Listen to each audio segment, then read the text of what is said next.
কুণ্ঠৰ শাস্ত্ৰ কৃষ্ণ মুখৰ বচন আৰকিতক পাৱে যেহি হে সিজন।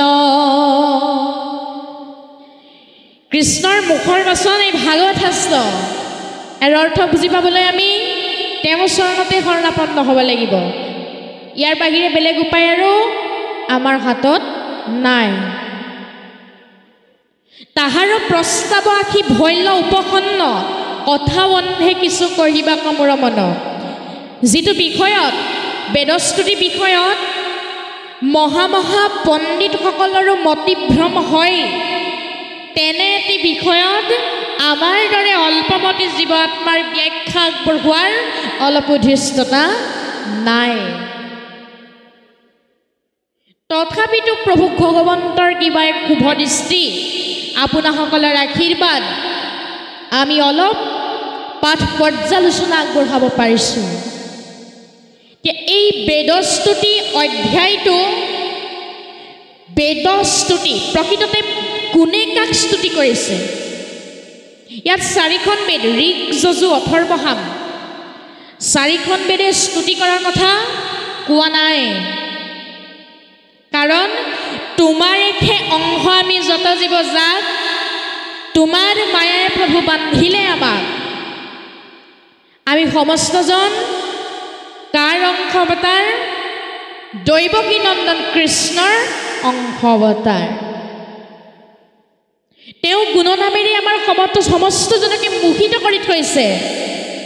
তেওঁ গুণনামৰ বলতহে আমি অপাৰ সংসাৰ সমুদ্ৰখনি পাৰ হৈ যাব পাৰিম। এতিয়া 4খন বেদে ইয়াৰ স্তুতি কৰা নাই। ইয়াত আমি সমস্তই প্ৰভু ঈশ্বৰৰ চৰণত স্তুতি কৰিছোঁ। কি বুলি স্তুতি কৰিছোঁ? যে পাৰ কৰা ৰঘুনাথ সংসাৰ সাগৰে। আমি এই বুলি প্ৰভু ভগৱন্তৰ চৰণ কমলত স্তুতি কৰিছোঁ। ইয়াৰ পাছত আমাক পদে কৈছে, উচ্চ গছে মধু আছে খুৰাই দেখিলা মুণ্ডে গাৱে বস্ত্ৰ ঢাকি তলত বহিলা দীৰ্ঘ দাণ্ডি ধৰি এক ভৃতি বিদাৰিয়া যি কিছু পৰয় তুষ্ট হুৱে তাক পিয়া। এদিনাখন ওখ গছ এজোপাৰ তলত এজন খুৰা মানুহ বহি আছিল। হঠাতে তেওঁ চকু গ'ল গছজোপাৰ ডালটোলৈ। তাত দেখিলে যে এটা মৌৰ বাঁহ পৰি আছে। তেওঁ সেই মৌৰ বাঁহটো দেখি তাত থকা মৌৰ ৰসকণ খাবলৈ ইচ্ছা প্ৰকাশ কৰিলে। কিন্তু তেওঁ কৰিব কি? খোজকাঢ়িব নোৱাৰে। তেওঁ কি কৰিলে? গায়ে মূৰে বস্ত্ৰৰে ঢাকি গছজোপাৰ তলত বহি পৰিল। তাৰ পাছত কি কৰিছে? দীৰ্ঘ দাণ্ডি ধৰি এক ভিত্তি বিদাৰিয়া ওচৰতে পৰি থকা এডাল দীঘল মাৰিৰে মৌৰ বাঁহটো খুচি দিলে। যি কিছু পৰয়তুষ্ট হুৱে তাক পিয়া। আৰু তাৰ পৰা যিকণ অমৃতময় ৰস আহি তলত পৰিল, তাকে খাই তেওঁ পৰম তৃপ্তি লাভ কৰিলে। গতিকে মোৰো হি পতন্তৰ কৰিলো সাহস ভক্তি তান্দি দিয়া ভাঙো বেদ মধুবাহ পিবে যাৰ আশা আছে শীঘ্ৰে চাপা পাখ যত পাই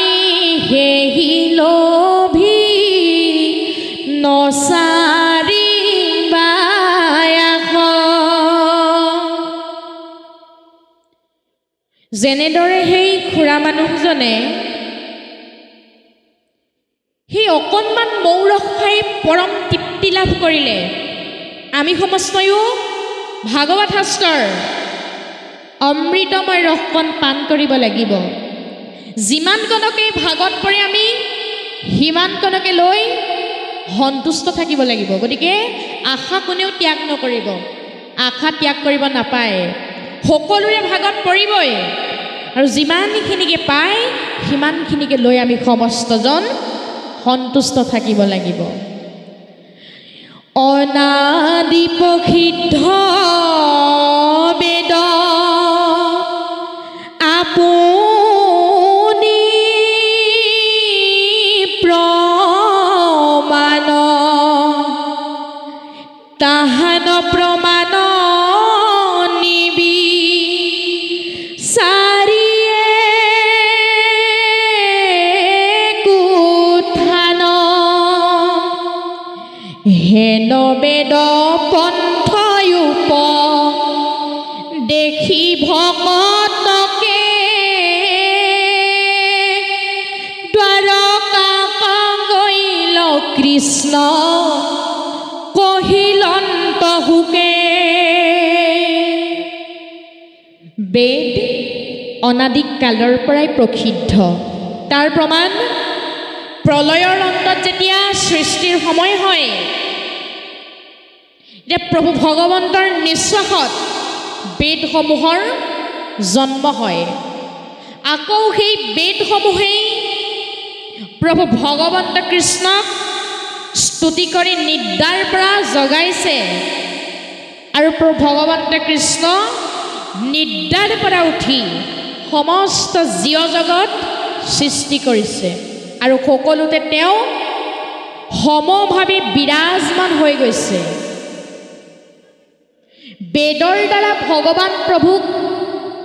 স্তুতি কৰিলেও ঘোষাৰ অৰ্থ বিশ্লেষণ কৰি চালে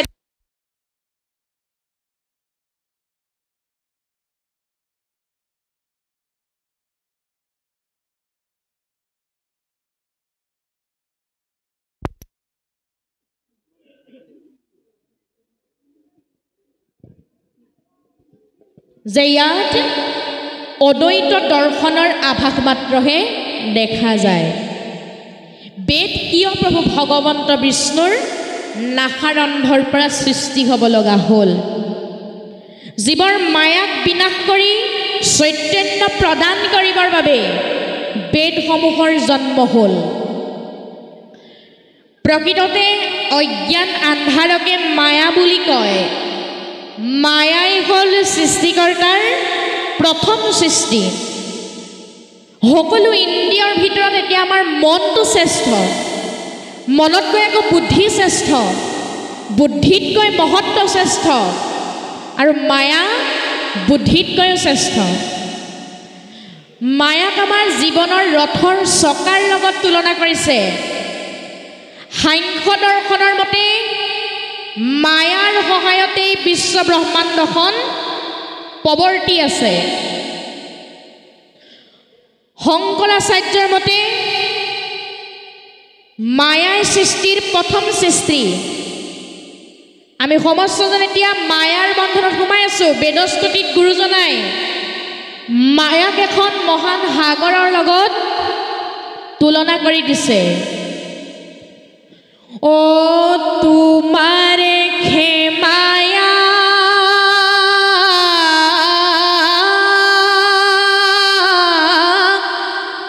কৰ্মে বন্দী হুয়া সংসাৰে উপজি পাছত আকৌ কৈছে কি বুলি কৈছে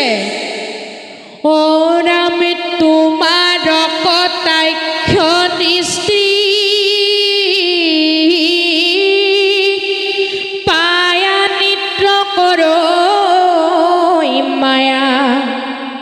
ভৰি তুলি মৰ্দে মোৰ মাথ ভৰি তুলি মৰ্দে মোৰ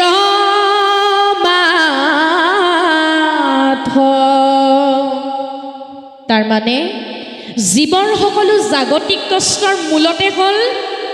মায়া গতিকে এই মায়াৰ পৰা মুক্তি পাবলৈ হ'লে আমি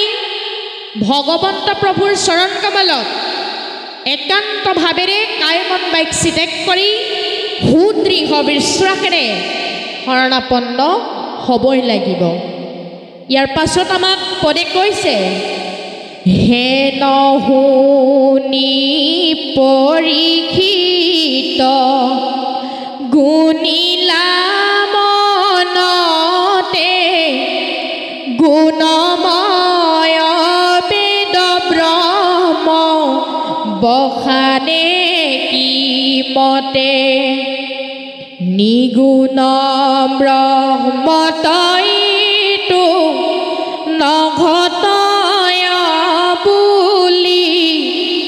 ৰিখিতনি প্ৰতিপোষি লন্ত কৃতাঞ্জলি ৰিখিতনি প্ৰতিপোষি লন্ত কৃতাঞ্জলি হেন শুনি পৰীক্ষিত গুণিলা মনতে গুণময় বেদ ব্ৰহ্ম বখানে কি মতে এই কথা শুনি পৰীক্ষিতে শুকদেৱক সুধিছে যে গুণময় বেদ ব্ৰহ্মৰ জ্ঞানবিলাক কেনেকৈনো শুদ্ধ নিগুণ ব্ৰহ্মতইনো নঘটয় বুলি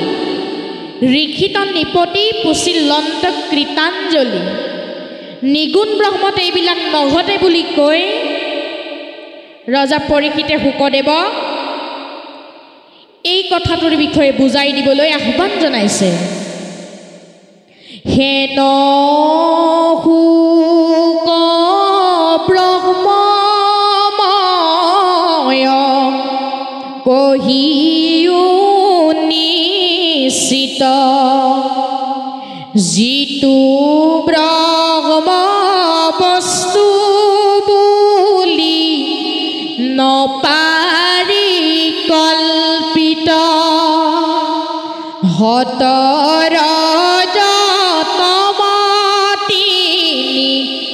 গুণৰ বাহিৰ কাৰ্যকাৰণ দুইটো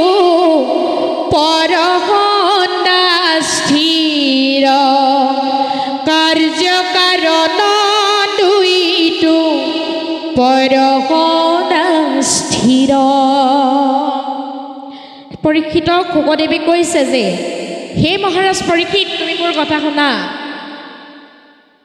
ব্ৰহ্মই হৈছে সৃষ্টিৰ প্ৰথম সৃষ্টি ব্ৰহ্মৰ সহায়তেই বিশ্ব ব্ৰহ্মাণ্ডখন প্ৰৱৰ্তি আছে ব্ৰহ্ম আৰু বিষ্ণু এক বেদস্তুতিত ব্ৰহ্মৰূপী বিষ্ণুৰ হচিদানন্দ ৰূপৰেই বৰ্ণনা কৰি দিছে মহাপুৰুষ গুৰুজনাই গতিকে ব্ৰহ্ম হৈছে একমাত্ৰ সত্য শংকৰাচাৰ্যৰ মতে সৎ চিত আৰু আনন্দ হ'ল ব্ৰহ্মৰ প্ৰধান গুণ ব্ৰহ্ম সতৰজতমত তিনি গুণে স্পৰ্শও কৰিব নোৱাৰে কাৰ্য আৰু কাৰণতকৈও পৃথক ইয়াকেই ব্ৰহ্ম বুলি কোৱা হয় পৰীক্ষিতে শুকদেৱৰ এই কথা শুনি নিজৰ সংশয় দূৰ কৰিব পাৰিছে এতিয়া আমি সমস্তজন কাৰ আশ্ৰয়ৰ তলত আছো আমাৰ আশ্ৰয়দাতা কোন আমাৰ আশ্ৰয়দাতা হ'ল প্ৰভু ভগৱন্ত কৃষ্ণ সমস্ত কল্যাণ গুণ গণৰ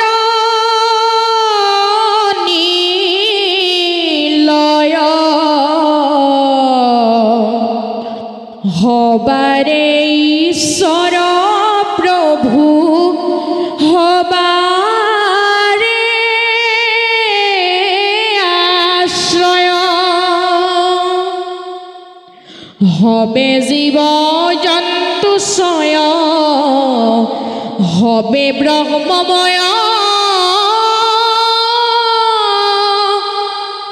ব্ৰহ্মক ভজিলে হবে ব্ৰহ্মক পায় সমস্ত কল্যাণ গুণ গণৰ নিলয় হবাৰে ঈশ্বৰ প্ৰভু হবাৰে আশ্ৰয় প্ৰভু ভগৱন্ত সমস্ত গুণ মানুহৰ আৰু সেইজনা প্ৰভু ভগৱন্তৰ হৈছে আমাৰ সমস্তজনৰ আশ্ৰয়দাতা হবাৰে ঈশ্বৰ প্ৰভু হবাৰে আশ্ৰয় আমাৰ আশ্ৰয়দাতা হ'ল প্ৰভু ভগৱন্ত কৃষ্ণ হবে জীৱ জন্তুশ্ৰয় হবে ব্ৰহ্মময় ব্ৰহ্মক ভজিলে হবে ব্ৰহ্মক পায় আমি যদি ব্ৰহ্মক ভজনা কৰোঁ তেতিয়া ব্ৰহ্মকেই পাই যাম তাৰমানে কৃষ্ণক ভজনা কৰিলে আমি কৃষ্ণকেই পাই যাম কিন্তু এক দেও এক হেও এক বিনে নাই কেও এজনেই দেৱতা সেইজনকেই ভজনা কৰিব লাগিব আৰু ভগৱন্তক ভজনা কৰিলে আমি সুফল পান কৰিবলৈ পাম সুফলৰ ৰসকণ মিঠা আৰু কুফলৰ ৰসকণ তিতা আপোনাৰ হবে নিজেই বিবেচনা কৰি ল'ব যে সুফলৰ ৰস পান কৰিবনে কুফলৰ ৰস পান কৰিব ভগৱন্তক যদি ভজনা কৰে তে প্ৰভু ভগৱন্তই আপোনাক আমাক উদ্ধাৰ কৰিবই প্ৰভু ভগৱন্তৰ সুদৰ্শন চক্ৰই আমাৰ সমস্তজনৰ পাছে পাছে ঘূৰি ফুৰে আমাৰ সমস্তজনক উদ্ধাৰ কৰিবই কিন্তু আমি তেওঁৰ একান্ত ভকত হ'ব লাগিব তেতিয়াহে কামত দিব নহ'লে সকলোৱে পাতিছে আমিও পাতোঁ এইটোহে হ'ব নহয়নে বাৰু আমি আচল তত্ত্বসমূহ ল'ব লাগিব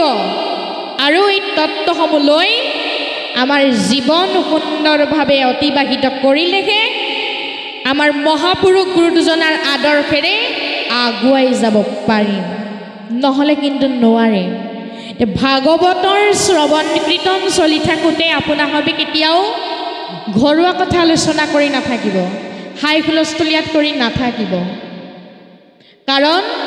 হৰি কীৰ্তনৰ সময়ত থাকে আন কথা পাতি অন্তকালে নিয়া যমদূতে ধৰি কৰে তাক উগ্ৰ শাস্তি জীয়াই থাকোঁতে আমি অনেক শাস্তিৰ সন্মুখীন হ'লোঁ মৃত্যুৰ পাছতো যদি আমি শাস্তিৰ সন্মুখীন হ'বলগীয়া হয় আমাৰ অৱস্থাটো কেনেকুৱা হ'ব বাৰু আপোনালোকে নিজেই ভাবকচোন গতিকে হৰি কীৰ্তনৰ সময়ত কেতিয়াও গাৰ্হস্থ জীৱনৰ কথা আলোচনা কৰি নাথাকিব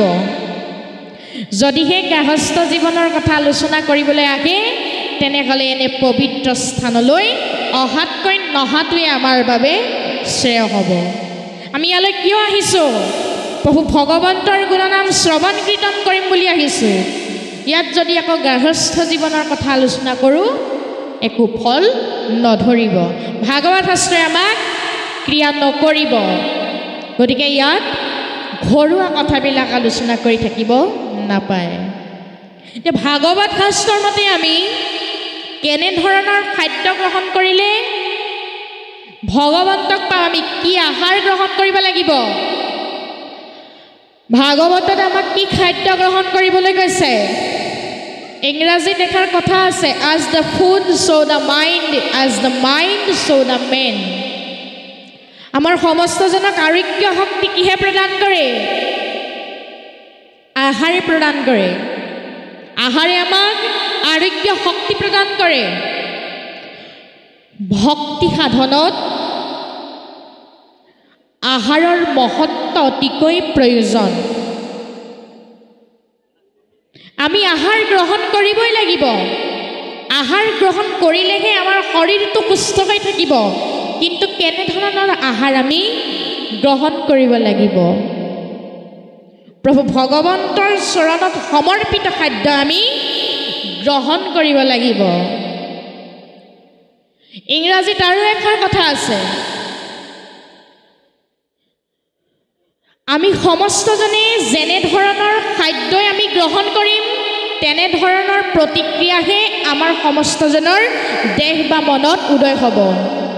ইউ আৰ ইট আমি যেনে ধৰণৰ খাদ্য গ্ৰহণ কৰিম তেনে ধৰণৰ প্ৰতিক্ৰিয়া আমাৰ দেহত উদয় হ'ব দ্ৰৌপদীৰ বস্ত্ৰহৰণৰ সময়ত প্ৰীতামহ ভীষ্মই মুখেৰে মাত মাতিব নোৱাৰাৰ মূল কাৰণটো হৈছে আহাৰ শেষত আমি এটা কথা ক'ব লাগিব নিজৰ অধিকাৰ সাব্যস্ত কৰিব বিচৰা জীয়শ্ৰেষ্ঠ মানৱ জাতিয়ে অন্য জীৱৰ অধিকাৰকো সন্মান কৰিব জানিব লাগিব নহ'লে আমি মানুহৰ নামত অযোগ্য হৈ পৰিম শ্ৰৱণ কীৰ্তনৰ দৰে ধৰ্ম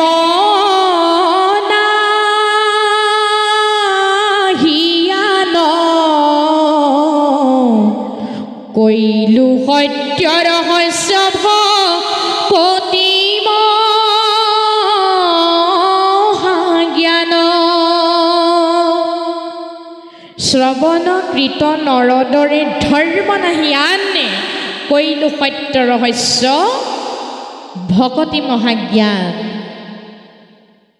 আমি শ্ৰৱণ কীৰ্তন কৰিবই লাগিব কাৰ গুণনাম ঈশ্বৰ কৃষ্ণৰ গুণনাম স্বয়ং প্ৰভু ভগৱন্তই দ্বাৰকালৈ যোৱাৰ আগমুহূৰ্তত উদ্ধৱ আৰু মৈত্ৰেয় প্ৰাণৰ বান্ধৱ উদ্ধৱ আৰু মৈত্ৰেয়ক কৈ থৈ গৈছিল কি বুলি কৈছিল যে সত্য যুগত ঈশ্বৰক পাবৰ বাবে ঋষিমুনিসকলে ধ্যান কৰিছিল ত্ৰেতা যুগত যজ্ঞ কৰিছিল দ্বাপৰ যুগত পূজা কৰিছিল কিন্তু এই তিনিও যুগতে বহুত কষ্ট বহুত ধন সম্পত্তি খৰচ কৰাৰ পাছতহে প্ৰভু ভগৱন্তক লগ পাইছিল কিছুমানে লগ পোৱাও নাছিল যজ্ঞৰ ধোঁৱাৰে কিছুমানৰ শৰীৰ চাপকলনীয়া হৈ গৈছিল কিন্তু কলি যুগত একেবাৰে সহজ কৰি দিলে অল্পমতি জীৱাত্মাৰ বাবে সহজ কৰি দিলে কেনেকৈ সহজ কৰিলে কেৱল মাত্ৰ নাম ল'লে হৈ যাব নাম ল'লে তেওঁ পাই যাব কিন্তু আমি একান্তভাৱেৰে তেওঁৰ গুণনাম ল'ব লাগিব ভক্তিভাৱেৰে কায় মন বাক্যি ত্যাগ কৰি আমি তেওঁৰ গুণনাম ল'লেহে আমি তেওঁক বিচাৰি পাম যেতিয়া ভগৱন্ত সন্তুষ্ট হ'ব তেতিয়া গাই গৰুৱে নিজৰ পোৱালিটো পাছে পাছে ঘূৰি ৰক্ষণাবেক্ষণ দিয়াৰ দৰে আমাকো ৰক্ষণাবেক্ষণ দিব আমাৰ গুৰুজনাই সুন্দৰভাৱে লিখি থৈ গৈছে ধেনু যে নমতে বৎস কপাল তুমি হে হিমতে ভকত কপালাৰাম তুমি হে হিমতে ভকত কপালাৰাম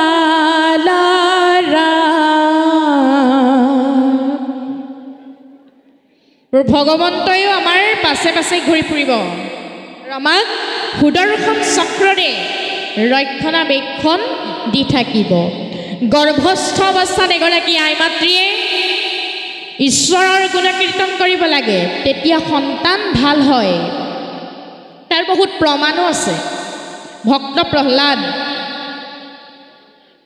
গৰ্ভত থাকোঁতে কয়াধুৱে দেৱাৰ্ষী নাৰদৰ মুখেৰে ঈশ্বৰৰ গুণকীৰ্তন শুনোতে শুনোতে শুনোতে গৰ্ভতে প্ৰহ্লাদে ভক্তিৰ তত্ত্ব লাভ কৰিলে সেইবাবে প্ৰহ্লাদ জন্ম হৈ বিষ্ণুৰ পৰম ভক্ত হ'ল অভিমন্যু আকৌ মাতৃৰ গৰ্ভত থাকোঁতে পিতৃ অৰ্জুনৰ মুখেৰে চক্ৰবেহুত কেনেকৈ প্ৰৱেশ কৰিব লাগে এই বিষয়ে জ্ঞান লাভ কৰিলে কিন্তু কেনেকৈ চক্ৰবেহুৰ পৰা ওলাব লাগে এই বিষয়ে জ্ঞান লাভ কৰাৰ আগতে মাতৃ নিদ্ৰা গৈছিল সেইবাবে অভিমন্যুৱে অকালতে চিৰমৃত্যু সাৱটি ল'বলগীয়া হ'ল সেইকাৰণে কৈছোঁ আমাৰ আইসকলে ইয়াত যিকে শুনে যিখিনি কথাই শুনে মনোযোগেৰে শুনিব কাৰণ মাতৃৰ আদৰ্শই সন্তানৰ আদৰ্শ নুশুনে পৰব শাস্ত্ৰ গীতা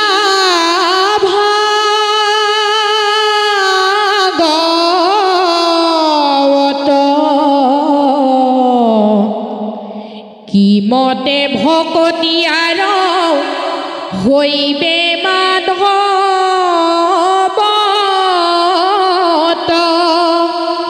কিমতে ভকতি আৰ হৈবে মাধৱত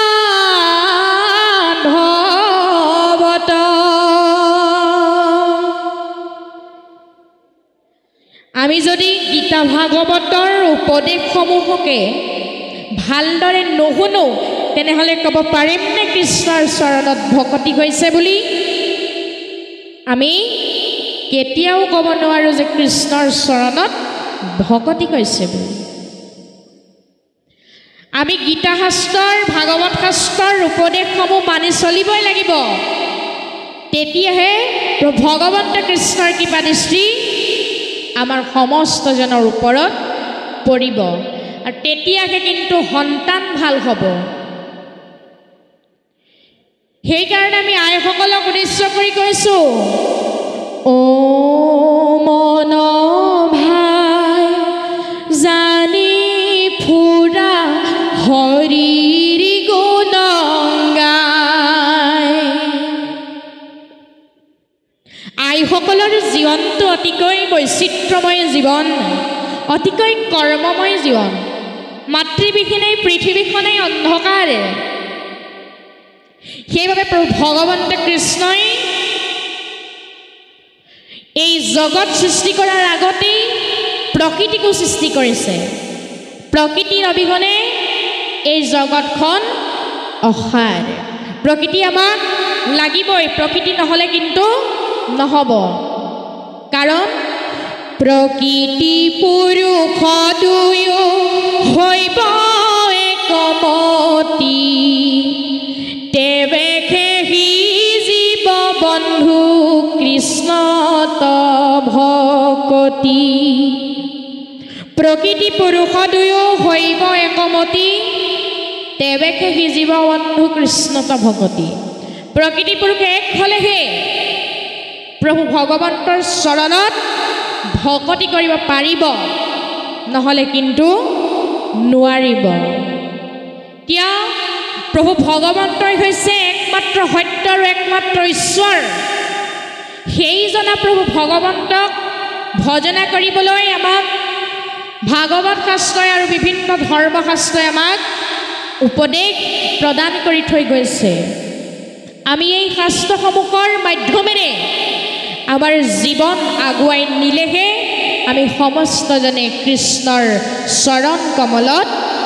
শৰণাপন্ন হ'ব পাৰিম তেতিয়াহে আমি ভগৱন্তৰ লগত সাক্ষাৎ হ'ব পাৰিম নহ'লে কিন্তু অলপমান জটিল হ'ব য'ত ধৰ্ম নাই তাত আনন্দ নাই য'ত আনন্দ নাই তাত ভগৱন্ত নাই ধৰ্ম নথকা সমাজখনত শৃংখলা নাথাকে শৃংখলাবিহীন সমাজৰ আয়ুস কচুপাতৰ পানীৰ দৰে কেতিয়া পৰি যাব কোনেও একো গমকেই নাপাব সেইকাৰণে আমাক কৈছে ভাগৱত শাস্ত্ৰই এ ৰামে কৃষ্ণৰ চৰণ চিন্তি বেক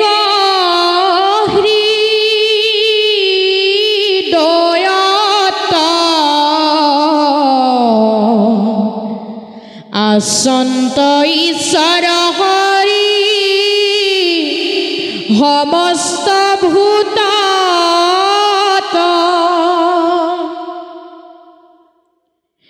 আমাৰ সমস্তজনৰ হৃদয়ত কৃষ্ণ আছে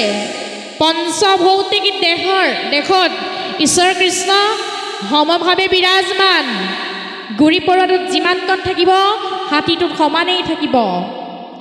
সকলো দেহতেই প্ৰভু ভগৱন্ত কৃষ্ণৰ অংশ আত্মা সমভাৱে বিৰাজমান হৈ আছে কোনো হীন কোনো নিহীন নহয় ভাগৱত শাস্ত্ৰৰ মতে আমি সকলোজনকে সমদৃষ্টিৰে চাব লাগিব তেতিয়াহে ক'ব পাৰিম যে